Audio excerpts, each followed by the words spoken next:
আমার স্ত্রী একজন প্রাইমারি স্কুলের শিক্ষিকা। রাতে ডিনার শেষ করে সে ক্লাস 1 এর খাতা দেখছিল। খাতা দেখতে দেখতে আমার মিসেসের চোখ দুটো ছলছল করে উঠলো। আমি পাশে বসে টিভি দেখছিলাম। মিসেসের দিকে নজর দিতেই দেখি সে চোখে জল মুছছিল। আমি অবাক হয়ে জিজ্ঞাসা করলাম, কি হয়েছে, তুমি কাঁদছো কেন? মিসেস বলল, ক্লাস 1 এর পরীক্ষায় এক রচনা এসেছে, মাই উইশ। তো কাদার কি হলো? সব খাতাগুলো দেখলাম, সবাই ভালোই লিখেছে, কিন্তু একজনের খাতা দেখে নিজেকে আর সামলাতে পারলাম না। চোখ দুটো জলে ভরে উঠলো।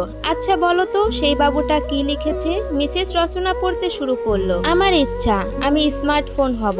আমার বাবা মা স্মার্টফোন খুব ভালোবাসে, কিন্তু আমায় ভালোবাসে না। যেখানে যাই আমার বাবা তার স্মার্টফোন সঙ্গে করে নিয়ে যায়, কিন্তু আমায় নিয়ে যায় না। ফোনে কল এলে আমার মা তাড়াতাড়ি গিয়ে ফোন ধরে, কিন্তু আমি কান্না করলে আমার কাছে আসে না। আমার বাবা স্মার্টফোনে গেম খেলে, কিন্তু আমার সাথে খেলে না। আমি যদি বাবাকে বলি আমায় একটু কোলে নাও না, তাহলে আমায় কোলে নেয় না। ফোনই সবসময় বাবার কোলে থাকে। আমি যদি মাকে গিয়ে বলি, মা চলো না আমার সাথে একটু খেলবে, তখন আমার মা রেগে গিয়ে বলে, দেখতে পারছিস না আমি তোর মামার সাথে চ্যাটে কথা বলছি। আমার বাবা মা রোজ স্মার্টফোনটাকে যত্ন করে, মোছামুছি করে, কিন্তু আমাকে একটুও যত্ন করে না। আমার মা যখন বাবার সাথে স্মার্টফোনে কথা বলে, তখন আমার মা স্মার্টফোনে চুমু দেয়, কিন্তু আমাকে কখনো চুমু দেয়নি আমার মা। আমার বাবা মাথার কাছে স্মার্টফোন নিয়ে ঘুমায়, কিন্তু আমাকে কখনো জড়িয়ে ধরে ঘুমায় না। আমার মা রোজ স্মার্টফোনটিকে 3-4 বার চার্জ দেয়, কিন্তু আমার মা মাঝে মাঝে আমাকেই খাবার দিতে ভুলে যায়, কিন্তু ফোন চার্জ দিতে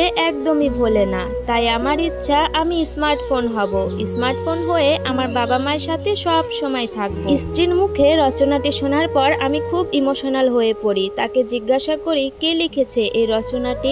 স্ত্রী বলল, আমাদের হতভাগা সন্তান। আমি স্তব্ধ হয়ে বসে রইলাম কিছুক্ষণ। অনেক কিছুই ভেবে চলেছি। আমার আর আমার স্ত্রীর চোখে তখন জলের ধারা নামতে শুরু করেছে। এই স্টোরিটা ফেসবুক স্ক্রল করতে করতে চোখে পড়লো। পুরোটা স্টোরি পড়তে গিয়ে কান্নায় নিজেকে ধরে রাখতে পারছিলাম না। ভাবছিলাম এমনও বাবা মা আছে পৃথিবীতে, মানতে পারছিলাম না। পোস্টটিতে দেখলাম একটি আপু কমেন্ট করেছে, জি না, এটা আমি মানতে পারলাম না। সন্তানকে ভালোবাসে না এমন কোনো বাবা মা নাই, কিন্তু বাবা মাকে ভালোবাসে না এমন অনেক সন্তান আছে। শত ব্যস্ততার মাঝেও একজন মা তার সন্তানের খোঁজ খবর রাখে, খাওয়ায়, যত্ন করে। সেখানে এক ভাইয়া আবার কমেন্ট করেছে, আপনি হয়তো জানেন না, শহরে এমন বাবা মা অনেক আছে যারা কিনা নিজেদের কেরিয়ারের জন্য সন্তানকে দেখার পর্যন্ত সময় পায় না। তারা তাদের সন্তান লালন পালন করার জন্য ঘরে কাজের লোক রাখে। আসলে কিছু কিছু বাবা মা তাদের কেরিয়ার গড়ার জন্য সংসারে যে মায়া মহব্বত, একসাথে বসে খাওয়া, গল্প করা, একে অপরকে সময় দেওয়া, একে অপরের প্রতি যে ভালোবাসা, এগুলো এখন কিছুই নেই। অধিকাংশ ফ্যামিলি তাদের নিজেদের কেরিয়ার গড়া নিয়ে ব্যস্ত হয়ে গেছে। স্টোরিটা আপনাদের কেমন লাগলো কমেন্টে জানাতে একদম ভুলবেন না।